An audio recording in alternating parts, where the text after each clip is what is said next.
Fala, galerinha, tudo bem? Como é que vocês estão? Espero que estejam bem. Hoje nós vamos fazer a correção dos exercícios do capítulo 2, página 194. Eu estou acompanhando aqui com o meu livro, vou fazer a leitura de algumas partes das questões. Aí na frente, na telinha de vocês, tem as respostas e a gente vai interagindo como vocês já sabem que a gente vai fazer, ok? Número 1, uma questão do Enem. A crescente intelectualização e racionalização não indica um conhecimento maior e geral das condições sob as quais vivemos. Significa a crença em que, se quiséssemos, poderíamos ter esse conhecimento a qualquer momento. Não há forças misteriosas e incalculáveis, podemos dominar todas as coisas pelo cálculo. Max Weber, a ciência como vocação.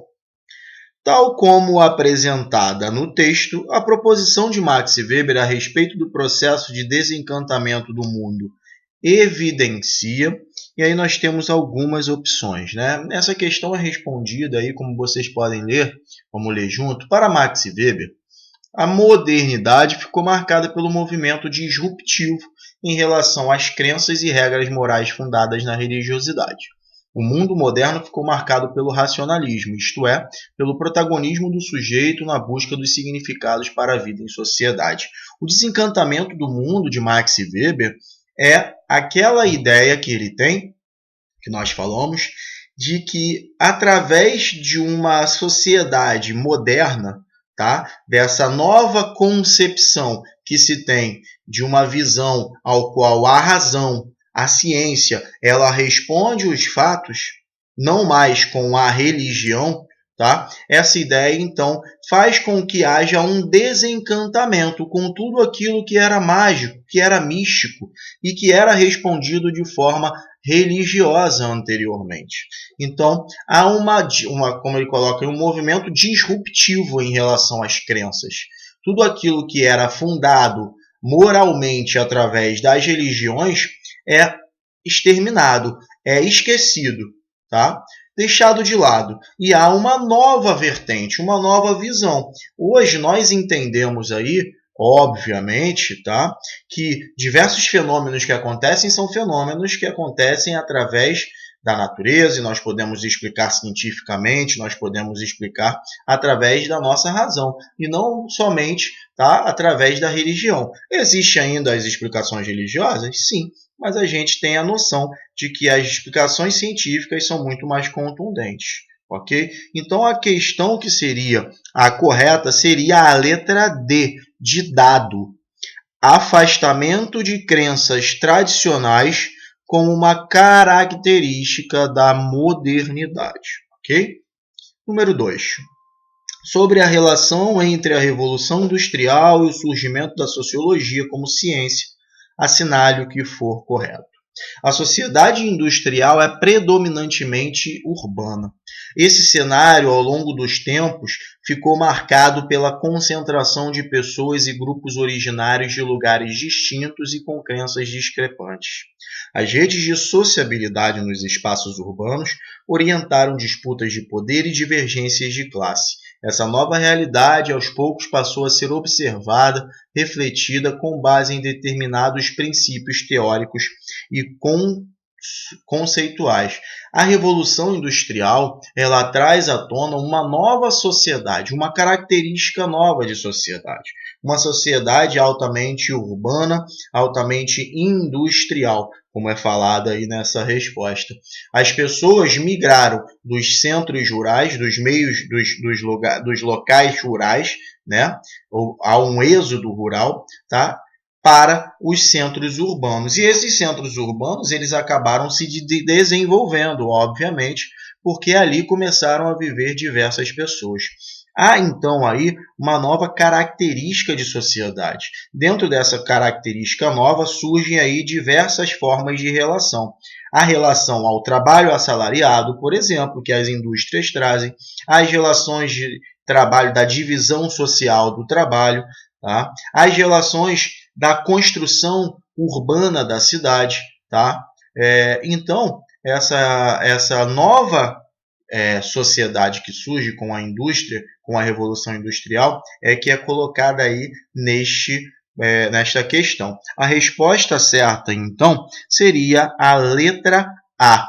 A consolidação do modelo econômico baseado na indústria conduziu a uma grande concentração da população no ambiente urbano, o qual acabou se constituindo um laboratório para o trabalho de intelectuais interessados no estudo dos problemas que essa nova realidade social gerava. Houve, então, obviamente, uma grande quantidade de pessoas que começaram a viver nos centros urbanos, e essa grande quantidade de pessoas começou a ocasionar diversas questões que seriam, então, estudadas pelos sociólogos, pelos intelectuais, pela sociologia, ok? Número 3, agora uma questão discursiva. De acordo com Emile Durkheim, os fatos sociais são características que moldam o comportamento dos indivíduos em sociedade. Como estes fatos sociais são definidos pelo autor? Então, considerado um dos fundadores do pensamento sociológico da sociologia, Emile Durkheim formulou um princípio de análise pautado na determinação dos fatos sociais como coisas. Ele via os fatos sociais, primeiramente, é importante deixar isso claro, como coisas. Okay?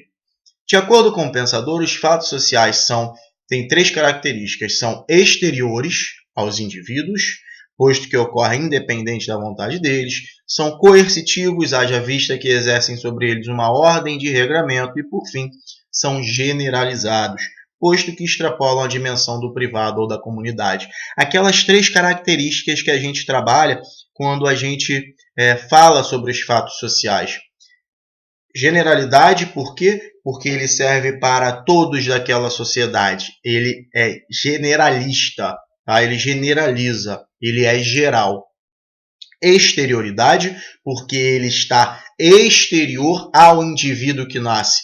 Quando nós nascemos, quando eu nasci, eu já entrei numa sociedade ao qual a utilização da roupa era uma regra, era uma imposição. Eu não pude escolher. Tá? Então, é algo que é exterior ao indivíduo. Tá? Não vem comigo. A gente nasce naturalmente sem roupa, só que é algo exterior. Nós somos colocados aí a essa exterioridade, ok? E serve para todo mundo, é geral, tem generalidade. E, por fim, a coercitividade, que é a coerção que é exercida. Eu sou obrigado a fazer. Nem sempre essa obrigação é uma lei. Ela pode ser, por exemplo, o casamento. Ninguém é obrigado por lei a casar. Porém, nós sofremos uma coerção, tá? Uma quase imposição da sociedade para que a gente case, ok? Isso são fatos sociais. Fatos sociais são coisas que têm características, que têm 3 tipos de características: coercitividade, exterioridade e generalidade. Número 4. Na literatura sociológica, a importância dos autores clássicos pode ser equiparada à dos deuses da mitologia grega. Os pensadores da primeira hora da sociologia são considerados clássicos porque seu pensamento ainda tem poder explicativo, sua vitalidade interpretativa alcança a era contemporânea, embora apresente limitações. Assim, como os deuses gregos excepcionais e heterogêneos, os clássicos não explicam tudo, mas fazem avançar o pensamento. Afinal, ciência e realidade social são fenômenos conjugados, históricos e em constante mutação. Com base nessas informações, indique em qual alternativa constam os conceitos clássicos fundamentais da sociologia. Lembrando que os conceitos, quais são os principais clássicos da sociologia aí? Auguste Comte, Emile Durkheim, Max Weber, Karl Marx. Mas principalmente Durkheim, Weber e Marx, ok? Quais são as suas teorias? É o que ele está perguntando aí. Entre os conceitos clássicos da sociologia, tidos como chave para a análise sociológica, destacaram-se fatos sociais, de Emile Durkheim, tá? Ações sociais, tá? De Max Weber, estrutura social e relações de trabalho, que vem aí mais com Marx. Okay? Os fatos sociais são exteriores, coercitivos e gerais. A gente já falou isso na questão anterior. As ações sociais estão relacionadas às experiências individuais e coletivas, às interações e dinâmicas relacionais que definem a constituição de valores. Com base nesses valores, são definidos, por exemplo, as relações de trabalho, tais princípios estruturam a vida em sociedade. Ok? Bom, seria a questão de letra D, de dado fatos sociais, ações sociais, estrutura social, relações de trabalho. Pulando aí, questão de número 5.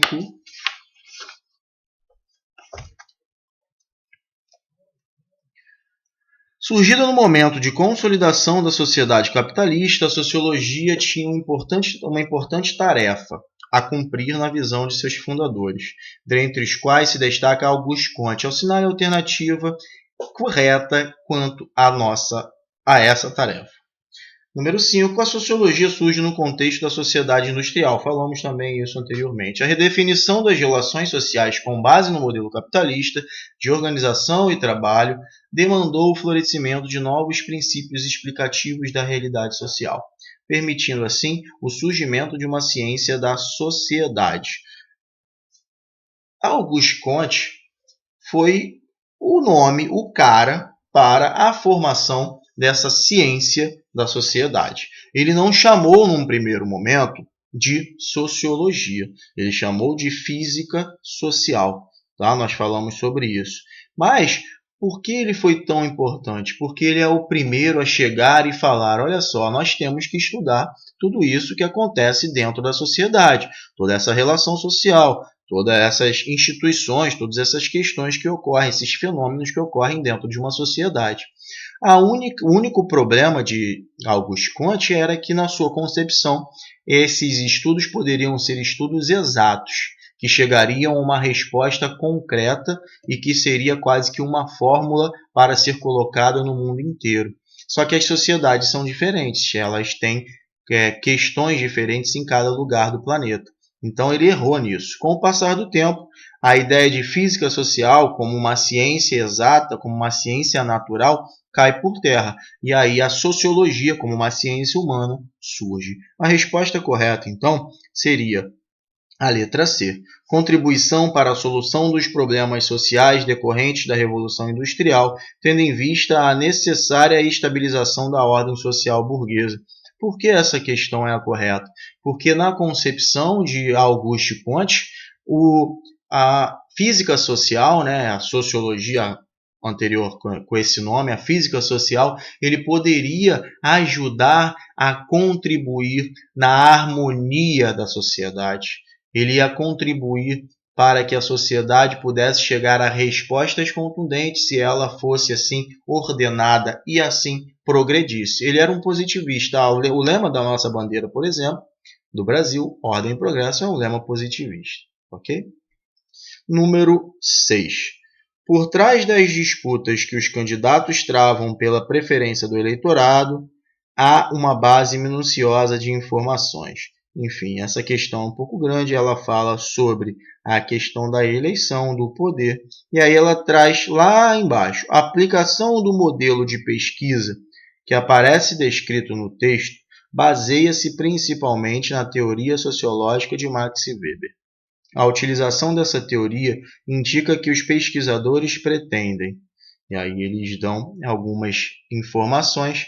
A resposta aí tem a ver com os estudos sociológicos de Max Weber e de outros pensadores pretendem constituir referências teóricas a partir dos quais seja possível operar a análise da realidade social e compreender a dinâmica das relações socioculturais e de poder. Ou seja, na concepção de Max Weber, os estudos sociológicos eles devem servir para serem referenciais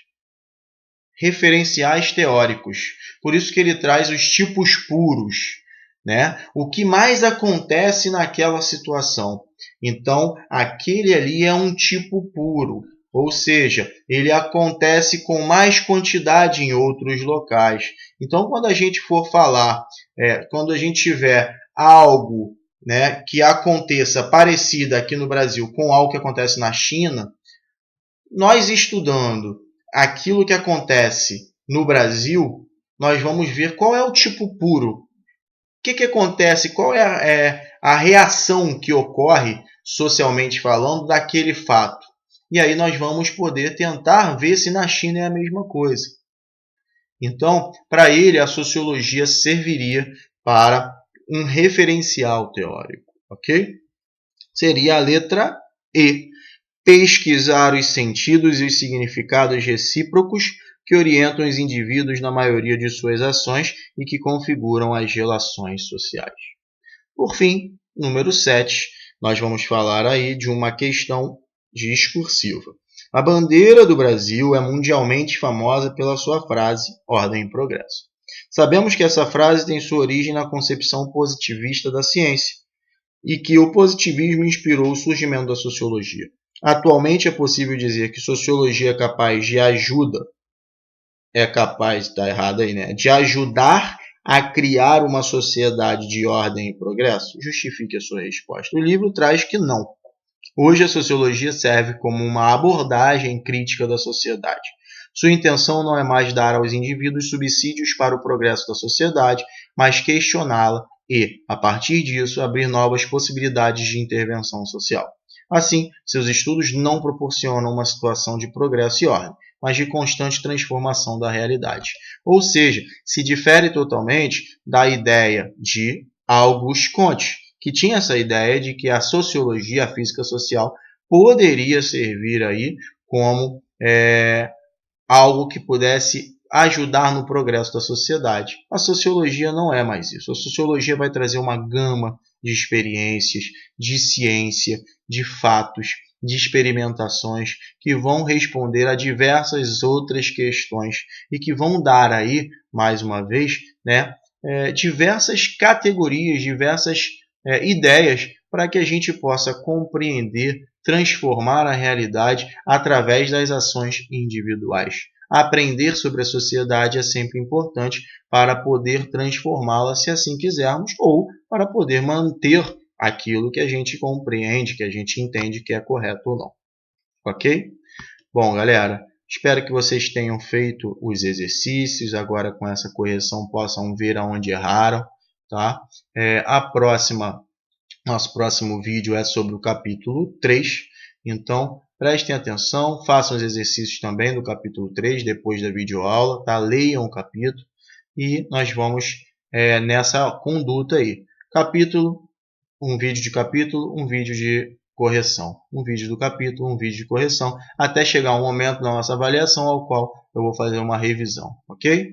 Grande abraço, grande beijo a todos e todas, tchau, tchau, até a próxima.